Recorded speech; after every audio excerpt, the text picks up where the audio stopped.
안녕하세요. 산림바이오매스TV의 먹는 가지 말고 나무까지 가지입니다. 최근 일각에서 정부의 30억 그루 나무 심기가 기후재난을 도리어 부추기고 있다는 주장이 제기되는데요.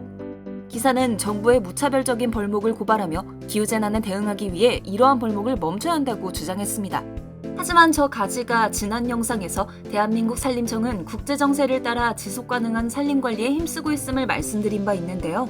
대체 이게 어떻게 된 것일까요? 오늘은 이 보도가 믿을 만한 것인지 팩트체크를 해보려고 합니다. 보도에 따르면 산림청은 무분별한 벌채를 실행 중이며 탄소 중립을 빌미로 이 사업을 대폭 확대할 계획이고 그 규모는 무려 전체 산림의 3분의 1에 달한다고 합니다. 결국 산림 사업으로 인해 토양이 파괴되고 숲 가꾸기가 재해로 이어진다고 주장하고 있던 것인데요. 또한 30년생 이상 산림의 탄소 흡수력 감소는 사실이 아니라며 나무 각각의 나이테를 확인하여 근거를 덧붙였죠. 나무의 나이테를 보면 오히려 나무는 나이를 먹을수록 탄소 흡수량이 증가한다는 것이었습니다. 산림청은 이러한 주장에 대해 제대로 반박하고 나섰는데요. 우리나라 산림청은 벌채와 벌목에 대해 다른 입장을 가지고 있었던 것이죠.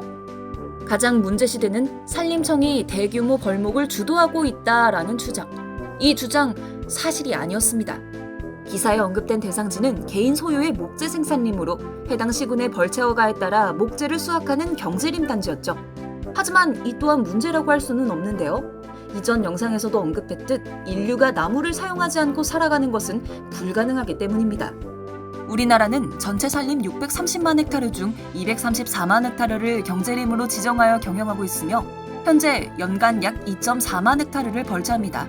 이는 전체 산림 면적의 단 0.38%에 불과하죠.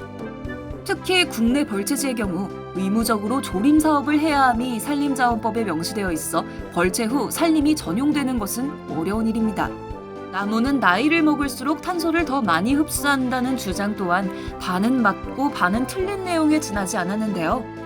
한 그루의 나무를 본다면 보도 내용과 같이 특정 나이까지 탄소 흡수 능력이 증가하는 것이 사실이지만 국립산림과학원의 연구에 따르면 1헥타르 단위의 산림에서는 20년에서 25년에 가장 높은 순탄소 흡수량을 보여준 후 수치가 감소하기 때문입니다. 산림 1헥타르와 나무 한 그루가 흡수하는 이산화탄소 양이 최대가 되는 시점이 다른 이유는 단위 면적당 남아있는 나무 그루 수가 다르기 때문인데요. 강원지방 소나무 숲을 예로 들어볼까요? 강원지방 소나무 숲의 경우 산림의 나이가 많아질수록 잔존 그루수가 감소하는 것으로 조사되었습니다. 20년생 나무는 한 그루당 5.0kg의 이산화탄소를 흡수하고 1헥타르에 2030그루가 식재되어 있습니다. 그러면 1헥타르당 10.1톤의 탄소를 흡수할 수 있겠죠.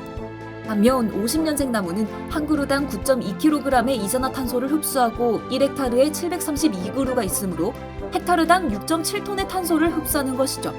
산림 1헥타르가 흡수하는 이산화탄소의 양은 줄어들더라도 나무 한 그루가 흡수하는 이산화탄소의 양은 많아질 수가 있는 것인데요.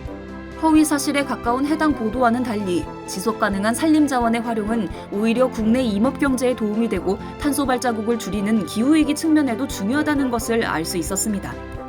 이런 자극적인 가짜뉴스가 벌채는 무조건적으로 나쁜 것이라는 인상을 국민에게 심어주는 것은 아닐까요?